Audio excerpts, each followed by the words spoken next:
Hi guys, तो आज की वीडियो में हम सिंजी फैमिली के एपिसोड नंबर 9 को देखने वाले हैं। 3 दिन बाद का सीन दिखाया जाता है और अभी तक ना ओका घर पे नहीं आई थी और इसके बाद हमें चारों लड़कियां दिखाई जाती है स्टेशन पे और बांद्री भी बोलने लगते हैं कि सभी लोग ना हमें ही नोटिस कर रहे हैं और सभी को इतना पता चल गया कि ओका यहाँ पे नहीं है। और बाकी बहनें बोलने लगता है कि हमने उसको कॉल करने का ट्राई किया था बट वो कॉल पिक नहीं कर रही। और इसके बाद हमें अराता क्लास के अंदर दिखाया जाता है और तभी उसके पास एक लड़की आती है और वो बोलने लगते है कि तुम्हें ओका के बारे में कुछ पता है क्या, क्योंकि वो कभी भी ना स्कूल की छुट्टी नहीं मारती। बट अभी ना 3 दिन का हॉलीडे हो चुका बट वो अभी तक स्कूल नहीं आई है और मुझे ना उसकी काफी ज्यादा फिक्र हो रही है। और साथ ही ना अभी काफी ज्यादा क्लब एक्टिविटी भी करना था और अराता बोलता है कि मुझे माफ करना बट वो ना हमारा भी कॉल पिक नहीं कर रही। और इसके बाद वो लड़की बोलती है कि अच्छा ठीक है और कोई इन्फॉर्मेशन मिले ना तो तुम हमें बता देना। और इसके बाद वो ना वहाँ से चली जाती है और इसके जाने के बाद ना अराता भी सोचने लगता है कि सच में ओका ना काफी ज्यादा परेशान करने लगी है हमें। मतलब कि अचानक से यामानाशी जाना और 3 दिन का बोल के गई थी और 3 दिन से ज्यादा हो गया और अभी तक वो वापस भी नहीं आई और साथ ही कॉल भी पिक नहीं कर रही हमारा। मतलब कि अभी सभी लोग काफी ज्यादा परेशान हो रहे थे ओका को लेके। और इसके बाद हमें घर का सीन दिखाया जाता है जहाँ पे ना सेहा बोल रही होती है कि अभी ना काफी ज्यादा दिन हो गया और वो अभी तक नहीं आई, मुझे तो काफी ज्यादा डर लग रहा है। और मिनामी बताने लगता है कि वैसे देखा जाए तो ओका काफी ज्यादा सुंदर है, कहीं वो कोई लड़का तो नहीं पटा लिया ना। और सेहा बोलते है कि तुम्हें ना ये सब बोलने की जरूरत नहीं है। और वो सोचने लगते है कि आखिरकार क्या रीजन है जिस कारण वो घर पे वापस नहीं आ रही। और इसके बाद तभी सेहा ना अराता से पूछती है कि तुम्हारी बातचीत हुई क्या, और अराता मना कर देता है और सेहा ना मजाक उड़ाने लगते है, मतलब कि तुम दोनों ट्विंस हो और अभी तक तुम दोनों आपस में बात भी नहीं किए हो। और तभी अराता बोलने लगता है कि मैं काफी ज्यादा हैरान हुआ कि तुम्हें ओका की इतनी ज्यादा फिक्र हो रही है, मतलब कि मुझे तो लगा था कि तुम एकदम नॉर्मल रिएक्ट करोगे। और इसके बाद तभी बांद्री बोलते हैं कि अच्छा मुझे ओका की फाइनली इन्फॉर्मेशन मिल गया है और उसका लोकेशन ना माउंट फूजी दिखा रहा था। और ये देख के ना अराता भी काफी ज्यादा हैरान हो जाता है, मतलब कि उसने तो कहीं और का बताया था और वो कहीं और चली गई। और शियोन बोलता है कि मुझे लगता है कि गूगल ना गलत लोकेशन दिखा रहा होगा। और वहाँ पे ना सभी बंदे यही बात करने लगते हैं कि आखिरकार ऐसे कैसे हो सकता है। और अभी अराता ना काफी ज्यादा हैरान हो गया था, मतलब कि भाई वो सोच रहा था कि आखिरकार ओका वहाँ पे कैसे जा सकती है या फिर कहीं अराता को सुनने में गलती हो गया, मतलब कि ये सारी चीजें उसके दिमाग में चल रहा था उस टाइम पे। और तभी शियोन बोलता है कि हमें ना इतना ज्यादा फिक्र करने की जरूरत नहीं है, वो ओका है और वो ना अपना ध्यान अच्छे तरीके से रख लेगी। और बांद्री बोलते हैं कि तुमने सही कहा और अभी ना हमें डिनर कर लेना चाहिए। और मिनामी भी बोलते हैं कि मुझे लग रहा है कि वो कल तक ना वापस आ जाएगी। और अराता तो मन में सोच रहा था कि आखिरकार वो 3 दिन से माउंट फूजी के ऊपर कर क्या रही है और क्या उसको इस बात की फिक्र नहीं हो रही कि हम लोग उसकी कितनी ज्यादा चिंता करेंगे इस टाइम पे। और इसके बाद हमें ओका का भी सीन दिखाया जाता है जो कि हॉट स्प्रिंग में नहा रही थी। और इसके बाद ओका ना एक आंटी से बात करने लगते हैं और बोलते हैं कि मुझे माफ करना, मैं एक दिन और यहाँ पे रह रही हूँ इस कारण। और आंटी भी बोलने लगते हैं कि ज्यादा कोई प्रॉब्लम की बात नहीं है क्योंकि इस टाइम पे ना लोग काफी ज्यादा कम आते हैं और देखा जाए तो रूम भी अभी काफी ज्यादा खाली है। और इसके बाद ओका ना अपने मन में बड़बड़ाने लगते हैं कि मुझे ना वो चीज जरूर देखना है, मतलब कि कुछ भी हो जाए मैं वो चीज देख के रहूंगी। और इसके बाद तभी आंटी बोलने लगते हैं कि क्या तुम्हें सनराइज देखना है, और वो चीज तो तुमने कल ऑलरेडी देख लिया है ना। और ओका बोलने लगता है कि नहीं वो चीज नहीं कुछ और चीज है। और इसके बाद वो अपने हाथ में ना वही चीज लेती है, ये देखने में तो कान के झुमके लग रहे थे बट जैसे मुझे कंफर्म पता चलेगा मैं आपको बता दूंगा। और इसके बाद हमें अराता का सीन दिखाया जाता है और वो ना कहीं पे जा रहा होता है और तभी उसके पास बांद्री आती है और वो बोलती है कि आखिरकार तुम इस टाइप के कपड़े पहन के कहाँ पे जा रहे हो। और इसके बाद तभी अराता बताता है कि वो ना माउंट फूजी जा रहा है ओका को ढूंढने के लिए। और बांद्री बताने लगता है कि मुझे लगता है कि अभी काफी ज्यादा लेट हो गया, तुम्हें इस टाइम पे नहीं जाना चाहिए। और अराता बताने लगता है कि स्कूल शुरू होने से पहले ना मैं उसको लेके आ जाऊंगा और अगर लोकेशन में जरा सा भी चेंजिंग आए ना तो तुम मुझे कॉन्टेक्ट करके मुझे बता देना। और बांद्री ना वहाँ पे मना कर रही थी अराता को जाने के लिए बट तभी वहाँ पे सेहा आ जाती है और वो बोलती है कि तुम ना ओका का अच्छे से ध्यान रखना। और अराता बोलता है कि हाँ तुम बिल्कुल भी फिक्र मत करो। और इसके बाद तभी अपने मन में बोलता है कि अभी मैं आ रहा हूँ तुम्हारे पास। और इसके बाद फाइनली अराता ना उस लोकेशन पे पहुंच जाता है जहाँ पे ओका थी और उसको ओका देख के सबसे पहले तो काफी ज्यादा हैरान हो जाती है और बोलती है कि आखिर तुम यहाँ पे कर क्या रहे हो। और अराता ना काफी ज्यादा खुश था कि उसने काफी बढ़िया वाले कपड़े पहन रखा, उसको उतना ज्यादा ठंड नहीं लग रहा। और वो ना 1 घंटा ना पैदल ट्रेवल करके यहाँ पे आया था, मतलब की बस से उतरने के बाद। और ओका बोलती है कि क्या तुम्हें सिर्फ 1 घंटा लगा। और वो सुन के ना बंदी काफी ज्यादा हैरान हो जाती है। और इसके बाद वो अगेन बोलने लगती है कि आखिर तुम यहाँ पे करने क्या आए हो। और उससे ना थोड़ा बहुत लड़ाई झगड़ा करने लगती है। और तभी अराता बताता है कि मैंने यहाँ पे तुम्हें देखने के लिए आया था कि तुम ठीक हो या फिर नहीं हो, मतलब कि मैं तुम्हें घर ले जाने के लिए आया हूँ। और ओका बोलने लगती है कि मैंने तो तुम्हें यहाँ पे बिल्कुल भी नहीं बुलाया था। और इसके बाद अराता भी ना वहाँ पे एक रूम रेंट पे ले लेता है, मतलब कि अलग कमरा नहीं लिया था, एक ही कमरे में दोनों रहने वाले थे। और कमरा को देखने के बाद ना अराता काफी ज्यादा हैरान होता है, मतलब कि सोचने लगता है कि इतना कंफर्टेबल रूम छोड़ के वो यहाँ पे रह रही है। और वो सोच रहा था कि अभी हम दोनों को ना एक ही कमरे में रहना होगा। और वो ना काफी ज्यादा शर्मा रहा था उस टाइम पे, मतलब कि वो ना अपने पास्ट की बातों को याद करने लगता है जहाँ पे अराता और ओका के बीच में कुछ होने वाला था। और वो सोच रहा था कि सच बताओ तो मुझे अभी काफी ज्यादा ऑकवर्ड सा फील हो रहा है। और इसके बाद अराता सोचने लगता है कि मुझे ज्यादा नहीं सोचना चाहिए, हम दोनों एक तरह से देखा जाए तो भाई बहन ही तो है ना। और इसके बाद तभी ओका बोलती है कि तुम अपना मुंह घुमा लो, मैं अपने कपड़े चेंज कर रही हूँ। और इसके बाद अराता ना काफी ज्यादा शर्माते हुए ना माफी मांगने लगता है। और ओका बोलते है क्या तुम माफी क्यों मांग रहे हो, मतलब कि कपड़े तो चेंज करना ही होगा ना मुझे। और अराता भी सोचने लगता है कि ओका ना ये कपड़े पहन के तो बिल्कुल भी नहीं सो पाएगी, तो इस कारण उसे कपड़े तो चेंज करने ही पड़ेंगे। और इसके इसके बाद अराता अपने मन में ना काफी ज्यादा उल्टी सीधी चीजें सोचने लगता है और फिर वो सोचता है कि भाई मैं आखिरकार ये सारी चीजें क्या सोच रहा हूँ। और तभी ओका बोलते हैं कि अच्छा ठीक है मेरा हो गया। और इसके बाद वो ना फटाक से सो भी जाती है और अराता बोलने लगता है कि तुम सच में काफी ज्यादा बेकार इंसान हो, कम से कम लाइट तो बंद कर लो। और इसके बाद बोलने लगता है कि आखिरकार तुम स्कूल क्यों नहीं जा रही थी और तुम्हें पता है ना कि तुम्हारा स्टूडेंट प्रेसिडेंट बनने का सपना भी टूटने वाला है, मतलब कि कल तुम्हें स्कूल जाना होगा, अगर ऐसे ही चलता रहा तो तुम्हारे पर प्रॉब्लम आ सकती है। और ओका बोलने लगता है कि अभी मैं घर पे बिल्कुल भी नहीं जाने वाली। और इसके बाद ना अराता उसको और भी ज्यादा बातें बोलने लगता है कि मतलब कि तुम्हें चलना होगा। और ओका ना वहाँ पे कुछ भी नहीं बोलती। और इसके बाद अराता भी सोचने लगता है कि मुझे लगता है कि मुझे इग्नोर करने की कोशिश कर रही है। और ओका बोलने लगता है कि क्या वो लोग मेरी फिक्र कर रहे हैं। और अराता बताने लगता है कि सच बताओ तो वो लोग तुम्हारी काफी ज्यादा फिक्र कर रहे हैं, मतलब कि हर दिन केवल तुम्हारी बातें होती है, चाहे वो स्कूल हो या फिर घर पे हो। और इसके बाद अराता बताने लगता है कि तुम्हें याद है मदर फादर कैसे माउंट फूजी पे मिले थे। फर्स्ट टाइम वो दोनों जब मिले थे तो फादर मदर को अपने पीठ पे बिठा के नीचे लेके आए थे, मतलब कि मदर के पैर में चोट लग गया था इस कारण। और सच में सुनने में काफी ज्यादा रोमांटिक लगता है ना, मतलब कि दो अजनबी एक दिन मिले एक दूसरे से और उसके बाद वो दोनों हमारे मदर फादर बन गए। और वो बोलने लगता है कि तुम्हें क्या लगता है, मतलब कि तुम्हें सोलमेट सब पे विश्वास है या फिर नहीं है? क्या भाग्य पहले ही डिसाइड कर लेता है कि आखिरकार हमारी शादी किसके साथ होगी? ये सारी चीजों पे तुम विश्वास करती हो या फिर नहीं करती? और इसके बाद ना ओका बिना सोलमेट के बारे में बात करने लगती है और वो बोलती है कि क्या सोलमेट हमें सिबलिंग्स में भी देखने को मिल सकते हैं। और ये सुनने के बाद अराता काफी ज्यादा हैरान हो जाता है और बोलता है कि तुम पागल वागल हो क्या, आखिरकार क्या बात कर रही हो? और तभी ओका बोलने लगता है हाँ ये सच है, मतलब कि कोतुनो तुम्हारे बारे में तो यही सोचती है। और अराता ने इसके बाद उसको चुप रहने के लिए बोलता है, मतलब कि फालतू चीजें सोचने के लिए मना कर देता है। और इसके बाद वो अपने मन में सोचने लगता है कि भाई सच में लड़की ना एकदम डफर सी है, मतलब कि इतने टाइम से ये सोच रही थी कि सोलमेट हमें सिबलिंग में देखने को मिलेंगे या फिर नहीं देखने को मिलेंगे। और अराता भी ना सोचने लगता है कि उसका जो मन करता है ना वो वही करती है। और मैं उससे ये तो पूछना ही भूल गया कि आखिरकार वो यहाँ पे क्यों आई है। और अराता भी सोचने लगता है कि मुझे लगता है कि ना इसके आगे कोई परेशानी है, इसी कारण यहाँ पे अकेले आई है। और ये ज्यादातर चीजें ना अपने आप में रखती है, मतलब कि लोगों में शेयर भी तो नहीं करती ना। और इसके बाद अराता ना ओका को ढक देता है क्योंकि उसने चादर अच्छे से नहीं ओढ़ रखा था। और इसके बाद वो भी सो जाता है और जब सुबह आँख खुलती है तो अराता नोटिस करता है कि वहाँ पे ओका थी ही नहीं। और इसके बाद अराता अगेन सोचने लगता है कि भाई सच में ये लड़की ना काफी ज्यादा परेशान करके रख देती है। और ओका ने ना वहाँ पे एक लेटर रख दिया था कि मैं तुमसे पहले घर पे पहुँच जाऊंगी तो तुम मेरी फिक्र बिल्कुल भी मत करना।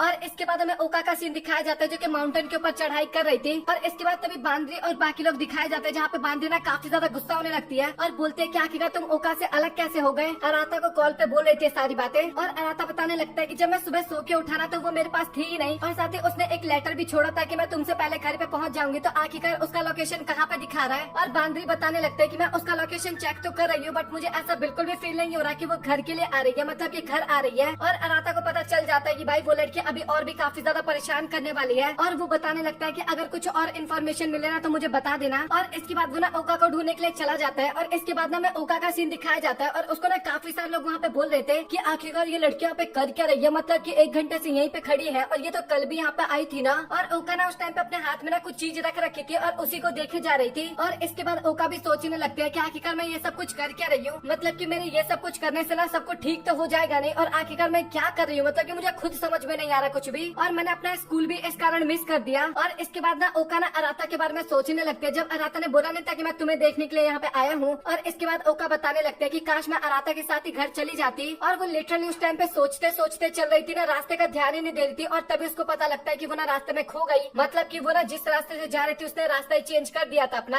और अभी ना उसको बिल्कुल भी समझ में नहीं आता कि किधर को जाना है, मतलब कि सभी रास्ते ना उसको एक जैसे लग रहे थे। और ओका को ना वहाँ पे कोई दिखाई भी नहीं दे रहा था। और इसके बाद ओका ना वहाँ पे काफी ज्यादा घबरा जाती है और नीचे गिर जाती है। और गिरने के कारण ना उसके पैर में चोट लग जाता है और लिटरली इसके बाद वो चल भी नहीं पा रही थी, मतलब कि खड़ी ही नहीं हो पा रही थी, तो आखिरकार चलेगी कैसे। और वो वहाँ पे ना हेल्प मांगने लगती है, मतलब कि बचाओ बचाओ करने लगती है। और इसके बाद तभी हमें हैरान अराता दिखाया जाता है और उसको पता लगता है कि ओका अभी तक घर पे नहीं आई, मतलब कि होटल वाले घर की अभी बात कर रहा हूँ मैं। और उसका बैग भी वहीं पे रखा हुआ था और वो माउंटेन पे चढ़ाई करने के लिए गई थी बट वो अभी तक वापस नहीं आई। और इसके बाद हमें तभी बांदरी दिखाई जाती है और वो बताने लगते हैं कि अभी थोड़े टाइम पहले ना एकदम माउंटेन के टॉप पे उसका सिग्नल आ रहा था। और अराता को भी समझ में आ जाता है कि वो इस टाइम पे माउंटेन के टॉप पे चढ़ रखी है, मतलब कि उसको लग रहा था कि अभी ओका खो गई है। और वो ना काफी ज्यादा घबरा रहा था उस टाइम पे। और इसके बाद ना हमें ओका का पास्ट का सीन दिखाया जाता है जहाँ पे उसके 5वें साल का बर्थडे मनाया जा रहा था और उसको ना इयररिंग गिफ्ट में मिलता है जो कि वो बार बार अपने हाथ में देख रही थी ना, ये वही वाले इयररिंग्स थे। और इसके बाद हमें ओका का सीन दिखाया जाता है और लिटरली वो उस टाइम पे प्रॉब्लम में थी बट उसको ना नींद आ रहा था और वो इन्हीं सब चीजों के बारे में सोचे जा रही थी। और फनी बात तो ये है कि इसने खाना भी नहीं खाया सुबह से और अपना बैग भी इसने होटल में छोड़ दिया था जो कि हमने देखा भी था। और साथ ही उसके फोन की बैटरी भी खत्म हो गई और अभी ना वो काफी ज्यादा परेशान होने लगी थी। और अभी ना उसके पैर में भी काफी ज्यादा दर्द हो रहा था और वो सोच रही थी कि अगर मुझे कोई बचाने के लिए नहीं आए तो मैं तो यहीं पे हमेशा के लिए फंस जाऊंगी। और इसके बाद वो ना सिबलिंग्स वाले दिन को याद करने लगते हैं जब डैड ने मैंने बताया था कि तुम लोग भाई बहन नहीं हो, और वो सोचने लगता है कि इस टाइम पे ना कोई भी मेरी मदद नहीं करेगा। मतलब कि अभी वो लोग काफी ज्यादा घबरा रखे होंगे, बट कोई भी मेरी मदद करने के लिए नहीं आएगा यहाँ पे। और सच बताऊँ तो मैं सभी के आगे ना हमेशा काफी ज्यादा प्रॉब्लम खड़ी कर देती हूँ, और वैसे भी देखा जाए तो उनको कोई उतना ज्यादा परेशानी भी नहीं होगा, क्योंकि हम लोग रियल भाई बहन तो है ही नहीं। और इसके बाद वो अगेन अपने इयर को देखने लगती है, और इसके बाद तभी वो ऊपर की तरफ देखती है और लिटरली वहाँ पे अराता आ गया था।